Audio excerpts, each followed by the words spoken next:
कोई आपसे पूछे कि क्यों भैया क्या मिला आपको, कितने सुखी हो, तो एक लाइन में उत्तर खत्म कर देना, मुझे महल नहीं, मेरे पास महल नहीं है, गाड़ियां नहीं है, वैभव नहीं है, ज्यादा आडंबर नहीं है। फिर लोग आपसे पूछेंगे फिर तुम्हारे चेहरे पर मुस्कान क्यों है, तब एक जवाब दे देना केवल कि मैं प्रसन्न केवल इसलिए हूं क्योंकि जो प्राप्त है वो मेरे लिए पर्याप्त है, मैं इसीलिए प्रसन्न हूं। जो प्राप्त है, मुझे नहीं है गुजारिश महलों में रहने की, मेरा छोटा सा आंगन जो बच्चों की खुशियों से, माँ बाप के आशीर्वाद से और बुजुर्गों की कृपा से महक रहा है, वो मेरे लिए पर्याप्त है। मुझे नहीं है इच्छा कि मुझे सम्मान मिले जगत के अंदर, मेरा बेटा मेरा सम्मान करता है, मेरा परिवार मेरा सम्मान करता है और मैं स्वयं अपना सम्मान करता हूँ, ये मेरे लिए पर्याप्त है। मैं जीवन जीने की कला को जानता हूँ। मुझे नहीं है जरूरत कि मैं सोने की चेन पहनूं, मैंने पहले दिन भी कहा था, मुझे नहीं है जरूरत कि मैं सोने की चेन पहनूं। तो फिर इतने प्रसन्न कैसे हो, तो वो क्या जवाब देगा कि मैं केवल सोने की चेन नहीं पहनता, मैं चैन से सोता भी हूं, इसीलिए मैं प्रसन्न हूं। जो प्राप्त है वो पर्याप्त है, जो मिल गया उसी को मुकद्दर समझ लिया। एक गीत है बड़ा पुराना सा, जो मिल गया उसी को मुकद्दर समझ लिया, जो ना मिला मैं उसको भुलाता चला गया। हर फिक्र को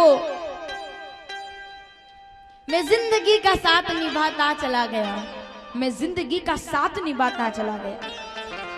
छोड़ दो अपनी जिंदगी को, जैसे कोई बाढ़ आए और उसमें कोई गिर जाए नदी के अंदर। आपने एक चीज देखी, जो तैरने की कोशिश करता है वही डूबता है, और जो तैरने की कोशिश बिल्कुल नहीं करता और अपने आप को उन लहरों के सहारे पर छोड़ देता है, तो लहरों के सहारे से अपने आप वो किनारे तक पहुंच जाता है। उसे कुछ भी करने की जरूरत नहीं पड़ती है, उसे कुछ नहीं करना पड़ता, वो खुद पहुंच जाता है। किसी सज्जन ने एक सवाल पूछा था आज कि एक तरफ तो कहते हैं कि भाव से भजो तो भाव से बेड़ा पारे, तो क्या हम मंत्र पाठ नहीं करें, जबकि राम जी ने कहा है नवदा भक्ति में कि मंत्र जाप मम दृढ़ विश्वासा। कितनी अजीब बात है, ये चौपाई तो याद रह गई, राम जी ने तो और भी बहुत कुछ कहा है। मंत्र जाप मम दृढ़ विश्वासा, कि मंत्र जाप करने में विश्वास रखो। तो मंत्र जपें कि नहीं जपें? इस दुनिया का सबसे प्यारा मंत्र कौन सा है? आपको क्या लगता है? चलो आपका अनुभव तो मुझसे बहुत ज्यादा है, कई बुजुर्ग बैठे हैं पंडाल के अंदर। इस दुनिया का ऐसा कौन सा मंत्र है अगर वो सब अपने जीवन में बसा ले? चलो मैं आपको जगन्नाथ धाम भगवान के आशीर्वाद से मंत्र दे रही हूँ, सबसे बड़ा मंत्र दे रही हूँ, जहां तक मेरी आवाज पहुंच रही है टीवी के माध्यम से भी। जगन्नाथ भगवान की प्रेरणा से मैं आपको एक मंत्र दे रही हूँ, जपिए इस मंत्र को जितनी बार हो सके, और केवल जपना मत, उसके अनुसार जीने की कोशिश भी करना। एक मंत्र सबसे प्यारा, अगर मेरी बात अच्छी लगे तो समर्थन करना, और जो लोग स्वीकार करते हैं कि हाँ ये मंत्र केवल हमारे ही नहीं, विश्व के हर व्यक्ति के मन में ये मंत्र होना चाहिए, अगर अच्छी लगे बात तो अपना समर्थन दीजिएगा। इस दुनिया का सबसे प्यारा मंत्र कौन सा है? इस दुनिया का सबसे प्यारा मंत्र केवल एक ही है, सिया राम मैं सब जग जानी करऊं प्रणाम। इससे प्यारा मंत्र और कोई दुनिया में नहीं है।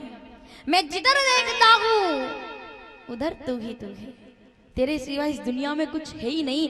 प्यारे, मुझ पर इतनी कृपा कर दे कि मुझे तुझे देखने के लिए मंदिर तक भी जाने की जरूरत ना पड़े, मैं जिसको नजर उठाकर देख लूं उसी के अंदर मुझे गोविंद का दर्शन हो जाए, बस इतनी कृपा मुझ पर कर देना।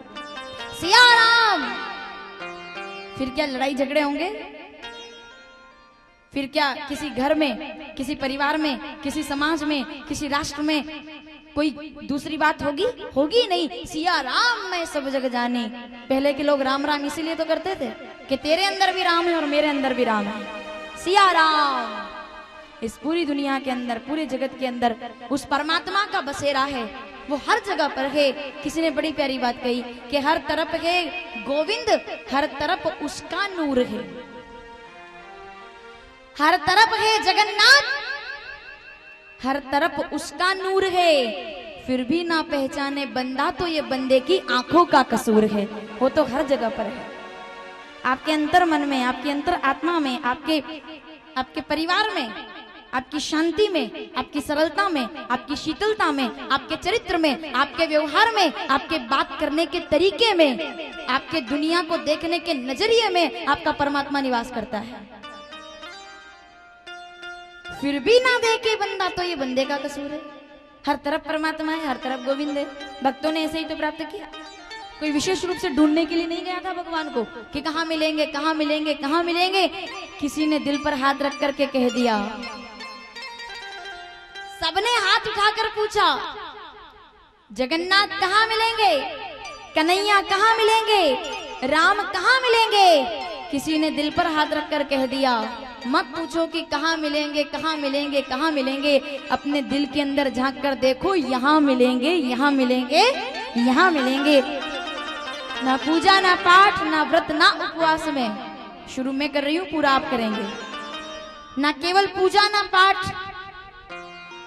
ना सन्यास, ना वनवास में। और मौको कहां ढूंढे रे बंदे, मैं तो तेरे अंदर मेरा निवास है। तू देख तो सही, तू आंखों को खोल तो सही, मैं कैसे तेरे हृदय में समाया हुआ हूं। तू पहचान तो सही। जिसने जैसी भाव से परमात्मा को देखा, समझा, वो जान गया कि परमात्मा का स्वरूप कैसा है। और स्वरूप ही यही है कि जिसने अपने स्वरूप में परमात्मा के स्वरूप को देख लिया, जिसने उसका दर्शन कर लिया, जिसने उसका अनुमोदन कर लिया कि तेरे सिवा और जगत में कोई हमारा नहीं है जिसे हम अपना कहें। तू है, सर्वेश्वर भी तू है, ईश्वर भी तू है, रामेश्वर भी तू है, तेरे सिवा हमारा कोई नहीं। यही भाव